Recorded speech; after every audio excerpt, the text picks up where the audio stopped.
Actually వరుస దాడులతో డాక్టర్లందరూ భయాందోళనతో ఉన్నారు. కొరుట్లలో గ్యాస్ నూనె పోసి కాలబెట్టే ప్రయత్నం చేసిండు డాక్టర్ను. ఇంకొక ప్లేస్లో చాకుతో పొడిచే ప్రయత్నం చేసిండు.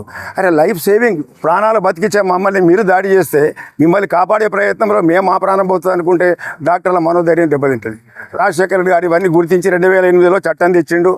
అందులో డాక్టర్లపై దాడి చేస్తే నాన్ బెయిలబుల్ అఫెన్స్, అంటే తప్పక జైలు శిక్ష ఉంటుంది.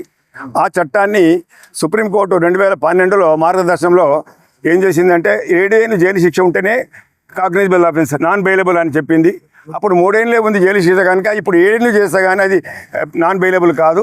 కనుక దీన్ని 7 సంవత్సరాలు చేయాలని ప్రభుత్వాన్ని కోరుతున్నాము.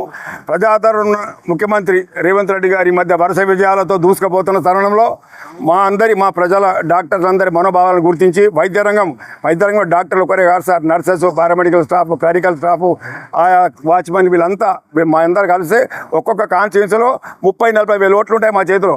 అది ఎవరు గుర్తించలేదు, మేము ఎప్పుడు మాట్లాడలేదు. ఒక పెద్ద కాన్స్టిట్యూన్సీ అయితే 50,000, చిన్న కాన్స్టిట్యూన్సీ 30-40 వేల ఓట్లు ఉంటాయి మా చేతిలో.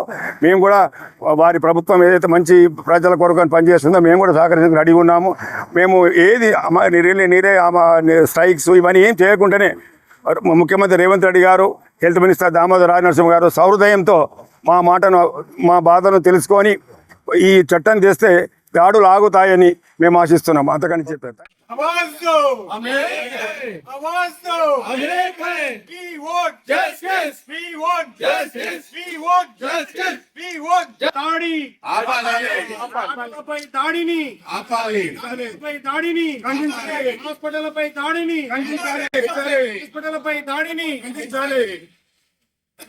ఐక్యత, డాక్టర్ల ఐక్యత, డాక్టర్ల ఐక్యత, యూనిటీ జిందాబాద్, యూనిటీ జిందాబాద్, యూనిటీ జిందాబాద్. Long live IMA, long live IMA. డాక్టర్ల ఐక్యత, డాక్టర్ల ఐక్యత వర్ధిల్లాలి. We vote